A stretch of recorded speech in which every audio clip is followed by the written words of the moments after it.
Bonjour Cyril. Bon, bonjour à toi qui nous regarde en ce moment en vidéo. On a lancé un nouveau concept avec Yvon. Donc ça s'appelle Yvon répond, où en gros, moi je fais l'intervieweur candide qui pose des questions et Yvon répond avec toute sa sagesse.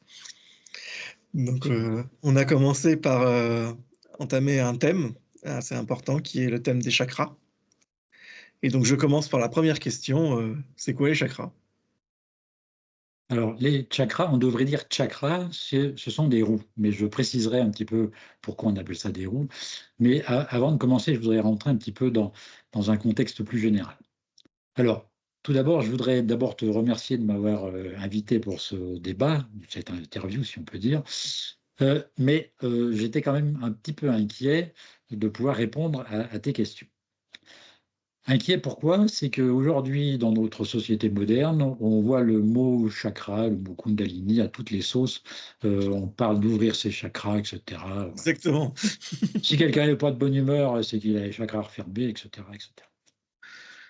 Et donc, j'étais un petit peu sceptique et un petit peu inquiet d'aborder ce sujet aussi mal traité aujourd'hui par la majorité des gens. Justement, aussi, le but de cette interview, c'est de te permettre de démystifier un peu toutes ces fausses conceptions. Voilà. Alors, je vais quand même préciser également que ma conception de la Kundalini et des chakras sont le fruit d'une expérience personnelle dans la pratique du yoga d'énergie et également un suivi de longue date de toute la métaphysique et la psychologie du yoga intégral de Sri Aurobindo et de May.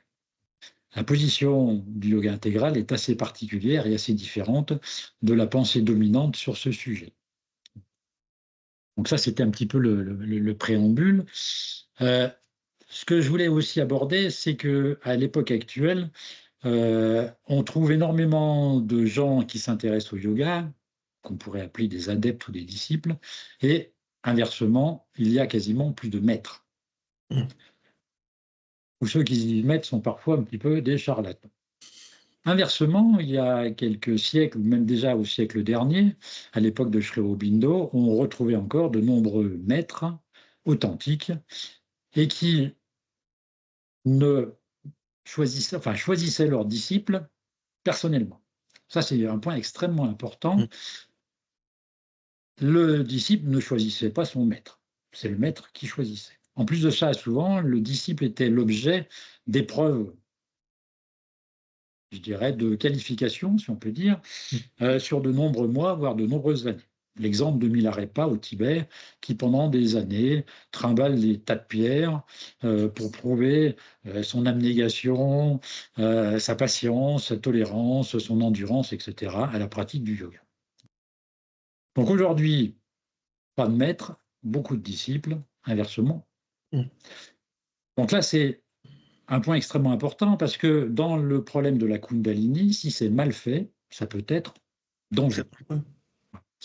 Alors, Et donc, tu conseillerais pas à des gens de se lancer dans des expériences comme ça, sans maître, sans rien, quoi. C'est... non, non. Alors, pour terminer un petit peu avec le contexte général, le premier ouvrage en langue européenne, en anglais, qui a été publié sur les chakras, à ma connaissance, c'est ce livre-là, Arthur Avalon, La puissance du serpent. Ce bouquin est paru en 1919. Alors, c'est l'époque où Sri Aurobindo était en plein dans ses écrits, donc c'est assez étonnant, mais on retrouve la même période. Ça a été écrit par un monsieur qui écrivait sous la plume de Arthur Avalon. En réalité, ce monsieur s'appelait Sir John Woodroffe. C'était un Britannique qui avait fait des études à Oxford à peu près à la même époque que Aurobindo. C'est assez étonnant, hein, il est né 7 ans avant Aurobindo. Il a fait des études à Oxford et il était avocat et il a été pendant des années juge à la Cour suprême de Calcutta. La petite histoire, Sri Aurobindo est né aussi à Calcutta. Et donc, dans le cadre de son job de juge à la Cour suprême de Calcutta, il a eu l'occasion de fréquenter des maîtres authentiques du yoga, qui lui ont transmis donc ses enseignements. Ce texte, écrit en 1919, a été traduit en 1935 ou 38, je ne sais plus exactement, par un Français, Et je voudrais juste lire l'introduction qui a été faite par Jean Herbert. Donc Jean Herbert, pour ceux qui ne connaissent pas trop, c'était un des principaux traducteurs des œuvres de Sri Aurobindo dans les années 1930-1940. Donc Sri Aurobindo fait la préface de ce bouquin et il dit: il faut pourtant mettre le lecteur solennellement en garde contre la tentation à laquelle il pourra être soumis d'essayer dans la pratique ce qu'il aura appris ou cru comprendre de ses enseignements. Justement parce qu'ils sont absolument vrais et extrêmement puissants, ils sont infiniment dangereux. Celui qui s'y aventure sans être guidé par un maître authentique, ce qui est presque certainement impossible en Occident, se trouvera dans une situation fort analogue à un enfant qu'on laisserait jouer avec toutes les drogues garnissant une pharmacie, ou se promener avec une torche dans un magasin d'artificiers.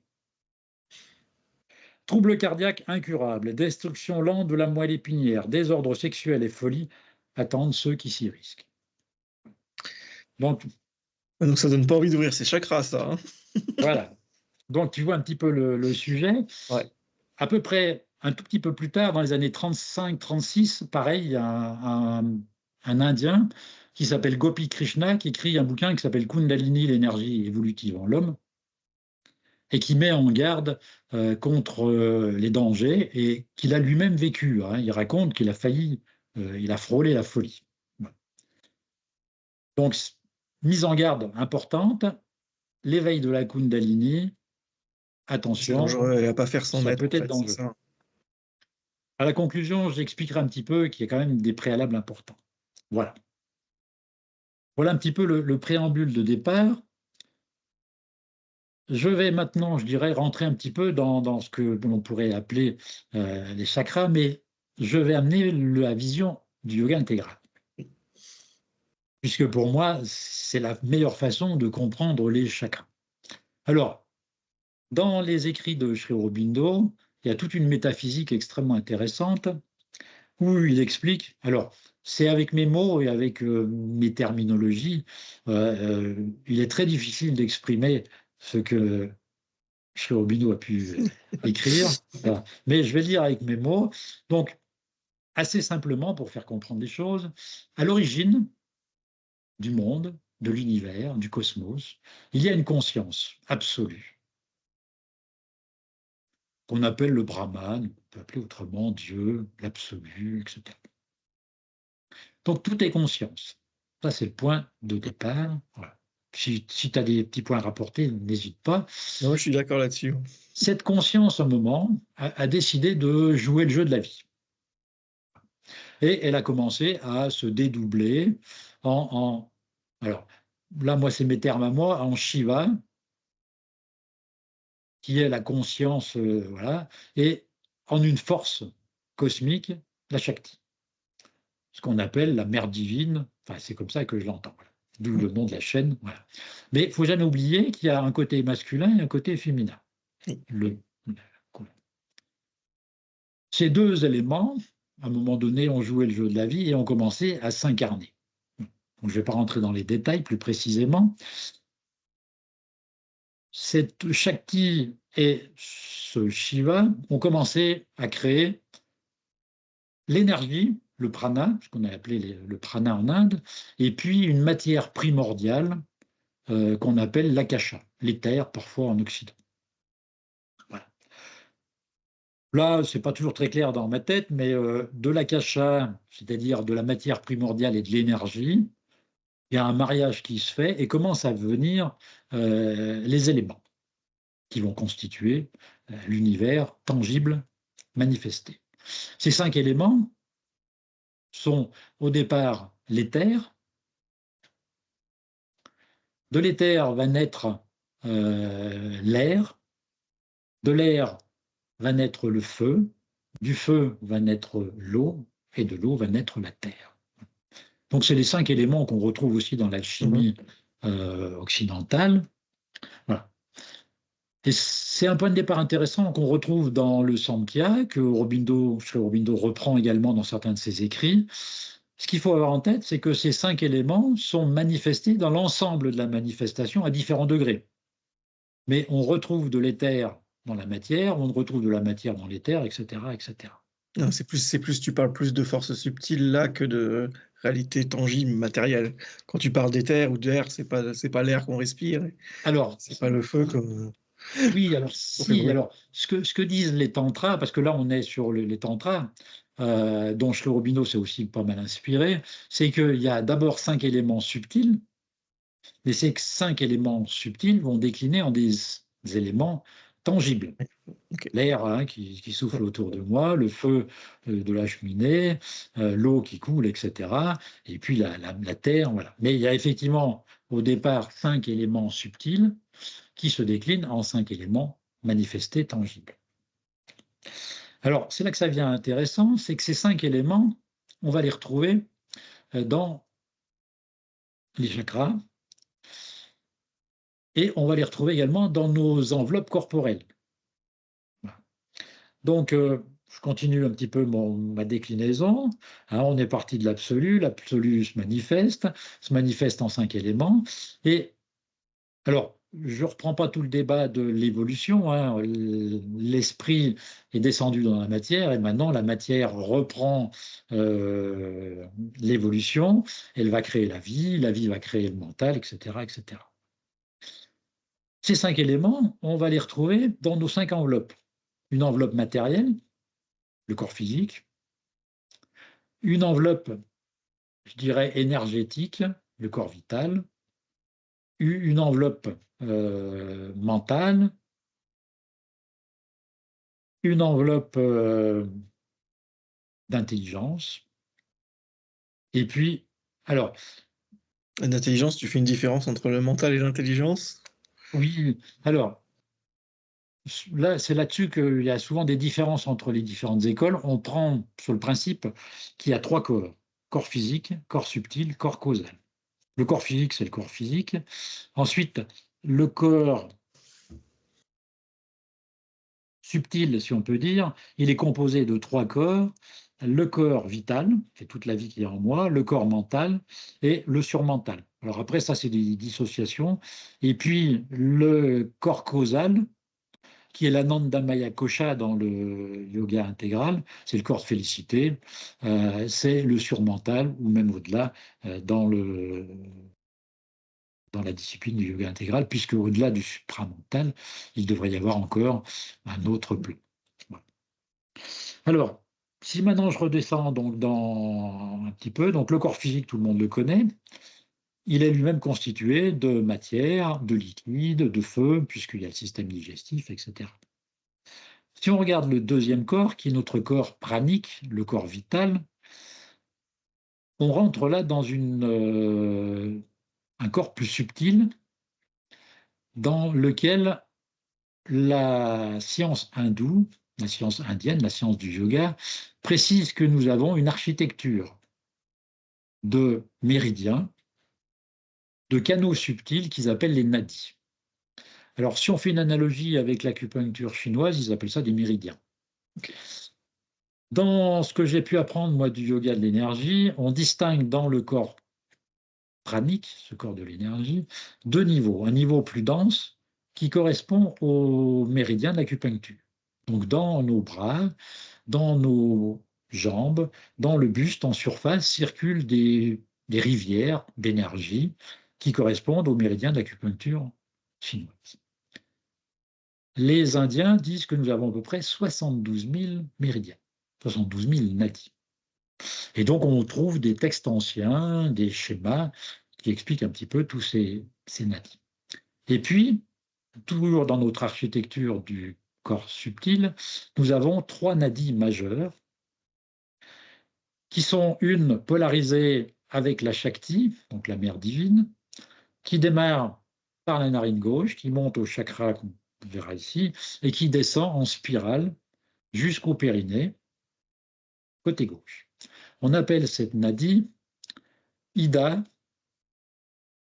Même chose, donc ça c'est le côté féminin. Sur le côté droit du corps, même chose, il y a une nadi qui relie la narine droite le chakra du troisième œil, qui descend en spirale et qui relie donc le périnée côté droit. Donc là, on a un concept extrêmement intéressant puisque la nature est polarisée, féminin, masculin, solaire, lunaire, etc., yin-yang, diraient les Chinois. Et c'est donc ces deux nadis font des mouvements spiralés, un petit peu comme ça, 3 tours, alors dans l'autre sens, ça monte comme ça, et les points de conjonction de ces deux nadis au niveau de la colonne vertébrale se situent donc ces fameux chakras. Donc les chakras, ce sont des points entre le physique et le corps subtil au niveau de la colonne vertébrale, c'est ça? Alors, c'est pas tout à fait ça. Les chakras, si on peut dire, se situent véritablement dans le corps subtil.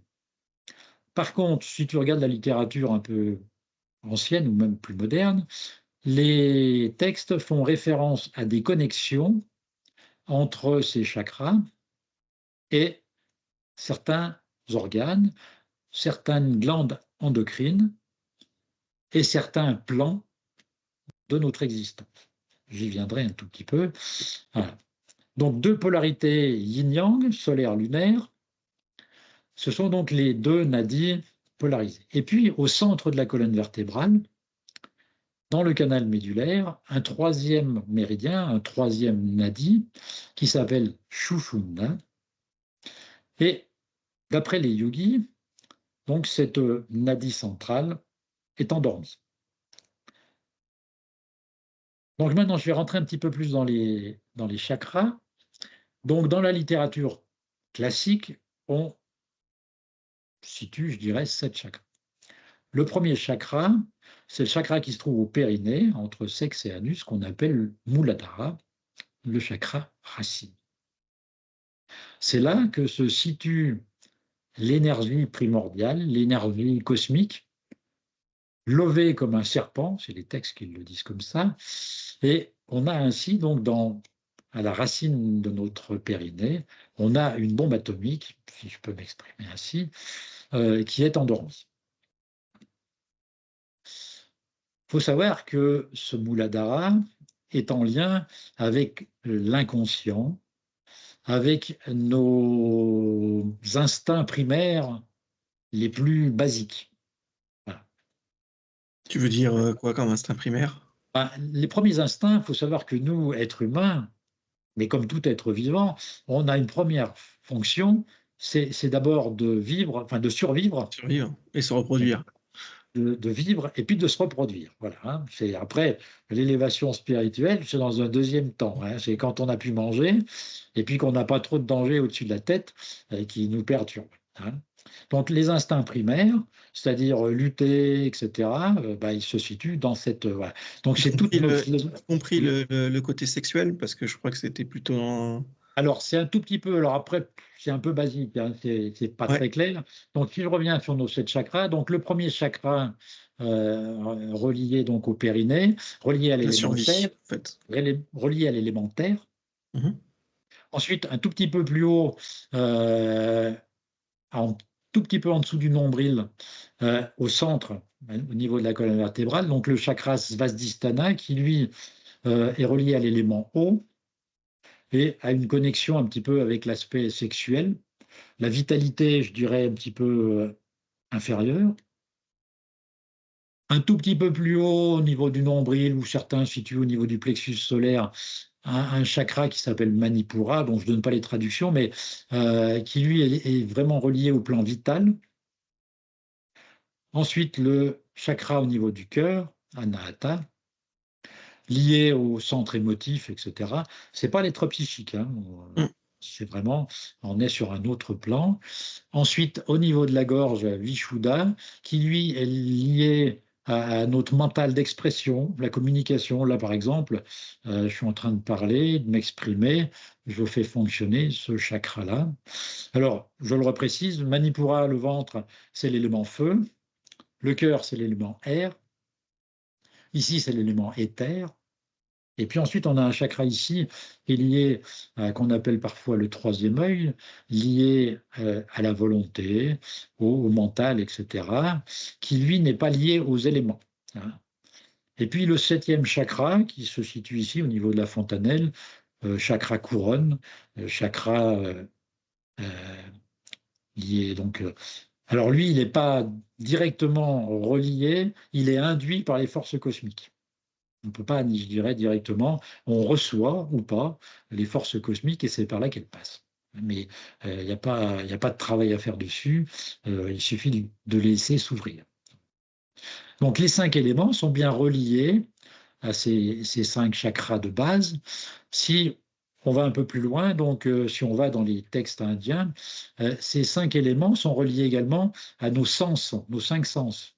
Par exemple, le sens du toucher, il est lié au cœur. Ici, c'est le son.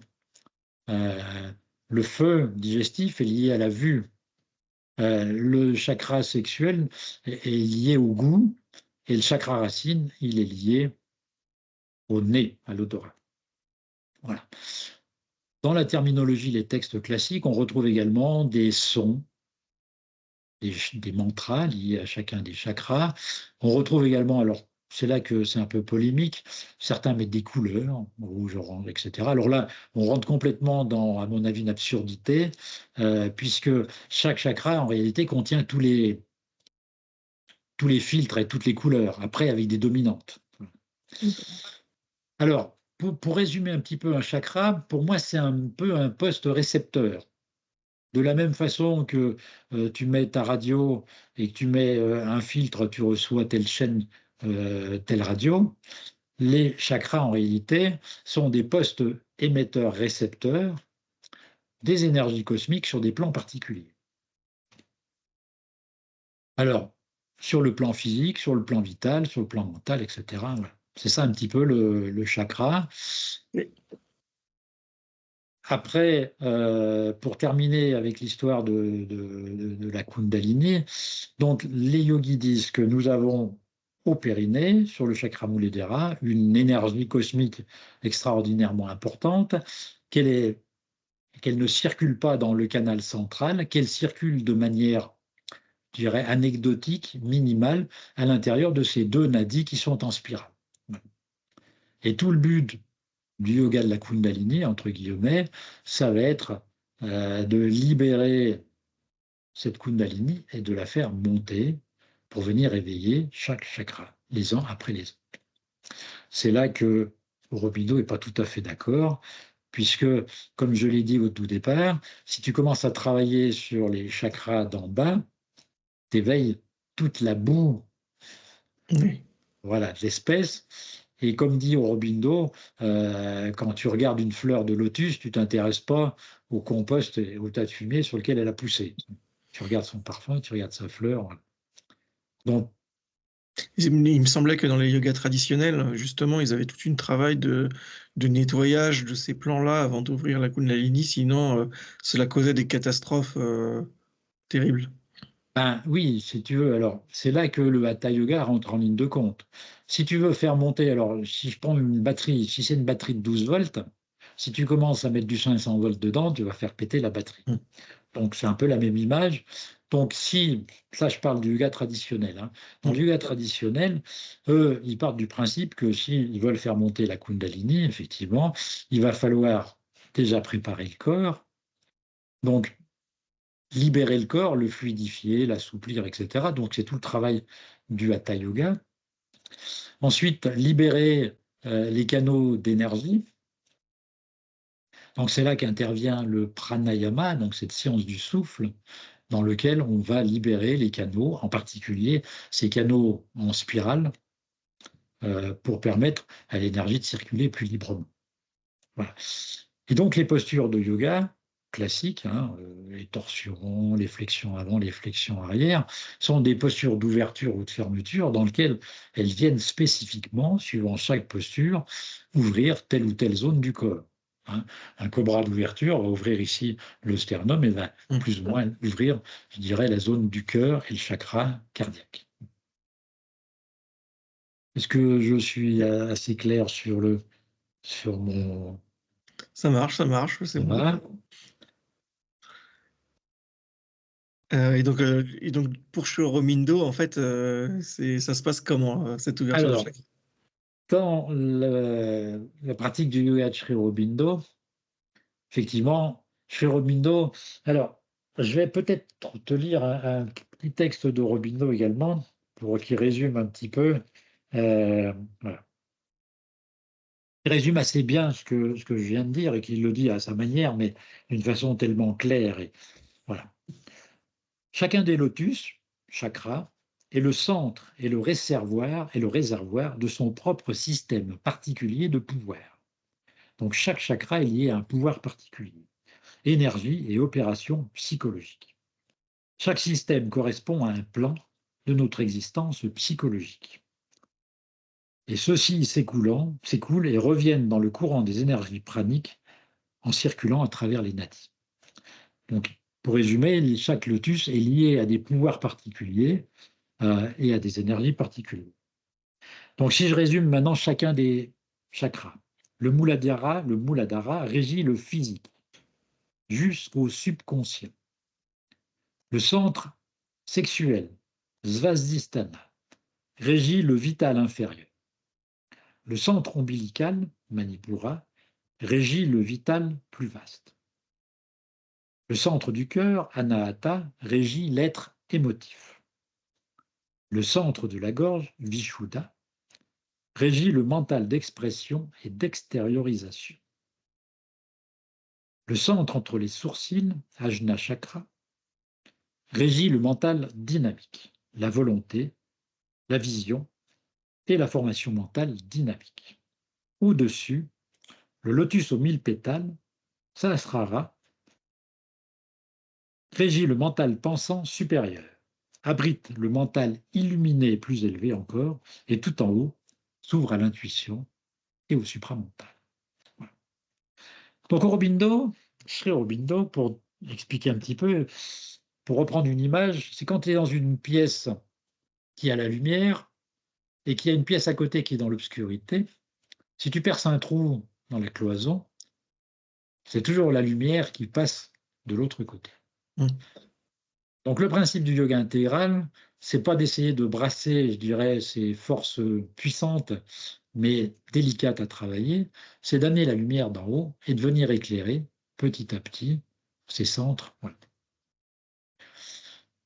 Alors, Sri Aurobindo est très peu explicite sur ce sujet-là. Il n'y a pas d'indication particulière sur le travail de la Kundalini ou des chakras.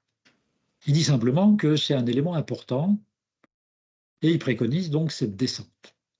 Alors, par contre, j'ai eu l'expérience et la chance de travailler un yoga assez proche du yoga de l'énergie, de Sri Aurobindo, le yoga de l'énergie, que j'ai un peu expliqué dans la vidéo où je me suis présenté. Et donc, Roger Clair avait exactement le même message. Et lui, il avait une approche un peu plus pragmatique en disant que ce travail de la Kundalini devait se faire par contre sur un travail précis au niveau des chakras dans un ordre particulier. Donc Roger Clair nous a encouragés à développer dans un premier temps le chakra Ajna, chakra qui est la volonté. Voilà. Donc ça pour lui c'était le premier chakra qu'il fallait travailler. Ça serait pas le chakra au-dessus de la tête? Non, celui-là on peut rien faire. Celui-là on peut rien faire. Il suffit simplement de l'ouvrir et d'aspirer. C'est là qu'on voit. Donc il est ouvert tout seul en fait, si on peut dire quoi. Alors, on peut le dire comme ça, mais en réalité, il n'est pas ouvert tout seul. Mais il va falloir s'ouvrir. Donc, le premier chakra sur lequel il faudrait travailler, c'est le chakra Ajna, la volonté. Le deuxième chakra sur lequel Roger Clair nous invitait à travailler, c'est le chakra Manipura. C'est le chakra du vital. Donc là, purification du vital, c'est la force. Hein. Et puis enfin, troisième chakra à travailler, l'ouverture du cœur qui correspond à la sensibilité. Donc ici se situe je dirais, l'intelligence, le discernement également. Ici, la force vitale pour pouvoir avancer dans la sadhana, c'est le tapas. Et puis ici, la sensibilité. Il insistait beaucoup sur cette chronologie. Alors, il y a une certaine simultanéité, mais il parlait d'ouvrir le cœur trop tôt. Ça nous ouvrait à des forces obscures, parfois difficiles à... Et puis le monde dans lequel on est n'est pas toujours très bisounours, donc il faut savoir s'en protéger. Voilà. Et je me trompe peut-être, mais il me semblait que dans la méthode de Sri Aurobindo, les chakras devaient s'ouvrir du haut vers le bas et non pas du bas vers le haut. Donc l'ordre, ça serait plutôt le front, la gorge, le cœur, etc. Enfin, non, il Oui. n'y a pas une petite différence là-dessus avec le yoga de l'énergie ou... Alors, on pourrait dire qu'il y a une petite différence, mais c'est quand même à la différence du yoga traditionnel où on ouvre le bas, ça monte, on ouvre le deuxième étage, troisième étage. Là, on est plus quand même dans un appel, une descente. Alors, nous cherchons quand même dans notre travail de fond du yoga de l'énergie, on cherche véritablement à ouvrir ces trois en même temps, si on peut dire, hein, mais avec une prédominance d'abord sur le discernement, l'intelligence, sur cette force vitale, puis sur l'ouverture du corps. Alors, il ne faut pas oublier que parallèlement à ça, on a fait un travail également dans le yoga de l'énergie d'ouverture du corps, de libération du corps physique. D'où ce travail de fluidité, de renforcement musculaire, d'étirement. Ça fait partie du travail de base. Dans le yoga d'énergie, il y a aussi un travail extrêmement important de fluidification, de purification, et Aurobindo insiste beaucoup là-dessus, de purification du corps énergétique, avec un travail sur la fluidité des mudra, enfin une fluidité, pardon, des nadis, nadis de bras, de jambes, du corps, et également ces fameuses nadis Ida et Pingala, qui sont en... Donc on a des exercices de torsion dans lesquels on vient, je dirais, purifier, libérer ces courants. Donc ça, c'est extrêmement important. Euh, libération du corps physique, libération du corps énergétique. Un travail également qu'on fait qui est l'éveil sensoriel. Si on veut pouvoir avoir cette libération progressive de ce système subtil, il faut que notre système sensoriel, la vue, l'ouïe, le toucher subtil, etc., s'éveille. Et donc, on fait un travail de fond sur notre sensibilité, mais subtile.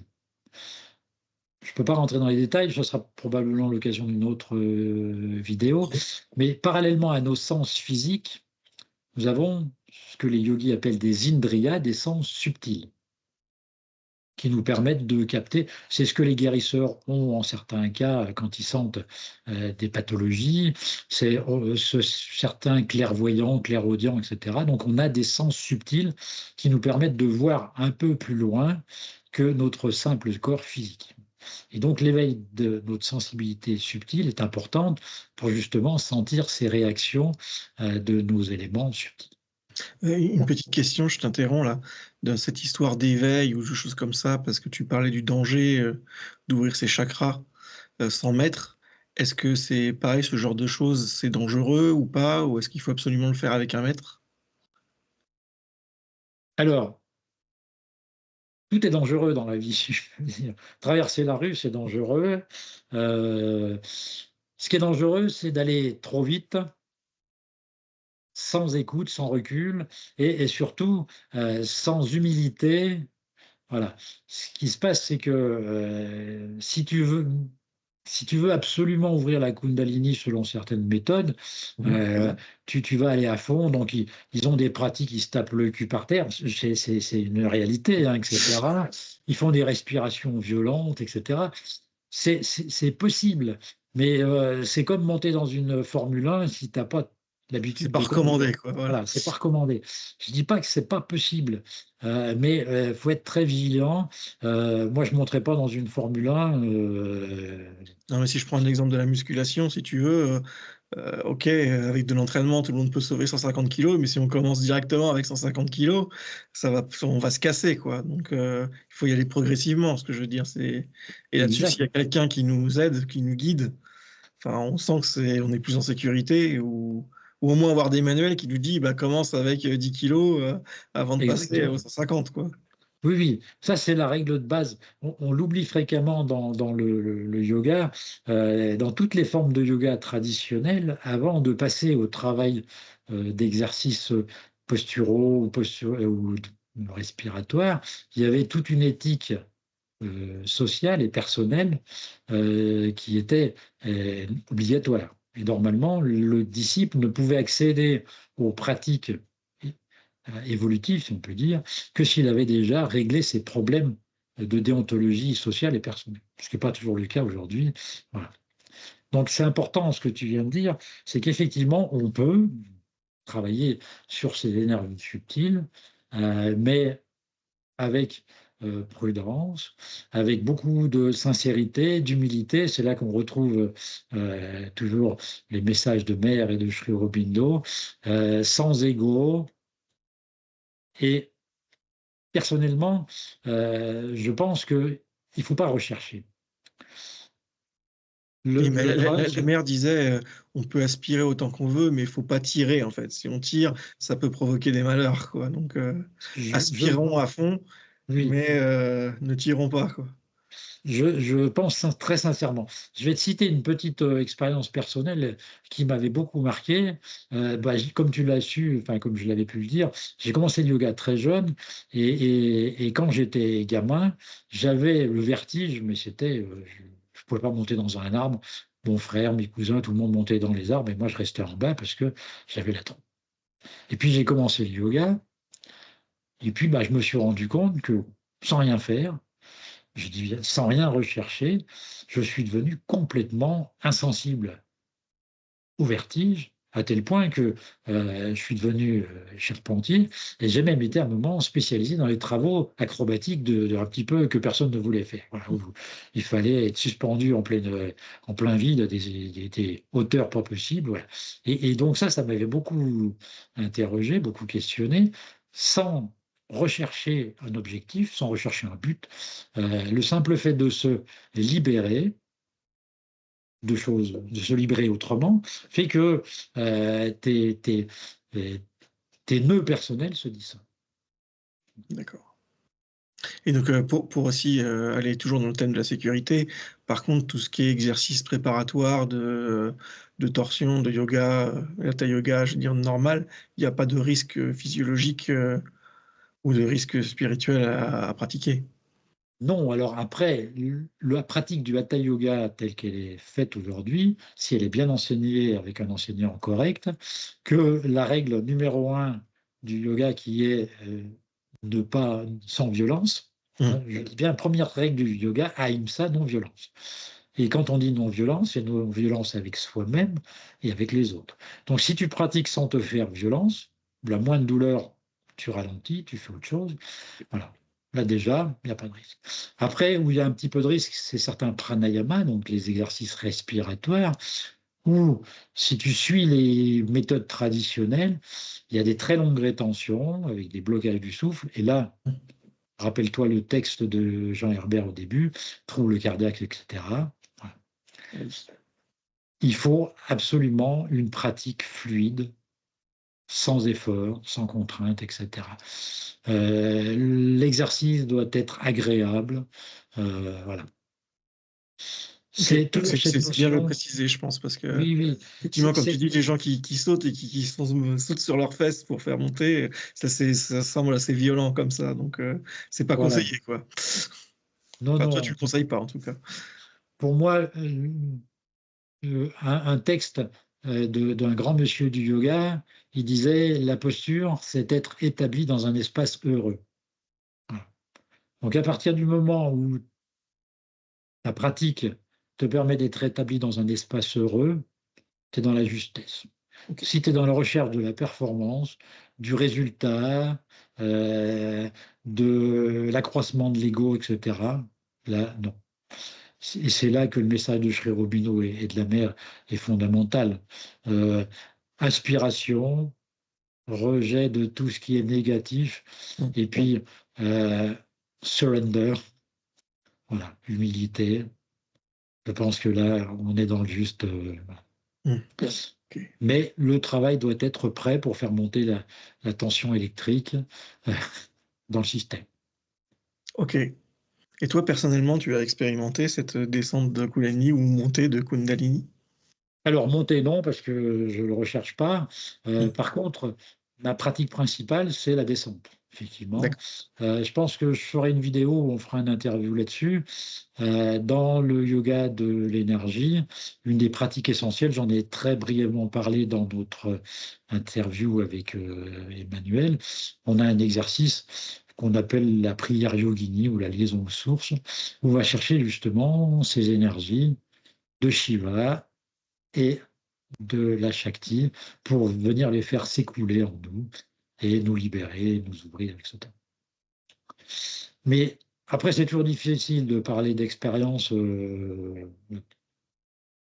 Je pense que l'expérience, comment dirais-je, c'est un moment vécu, ça c'est clair, Mhm. mais c'est surtout le fruit dans la vie quotidienne. C'est comment je me sens. Ouais, ouais, donc encore quelque chose de très simple, Voilà, de laisser couler, d'essayer voilà. de libérer ses tensions, et puis voilà, un truc sans forcer, quoi, surtout si j'ai bien retenu. C'est effectivement l'objectif.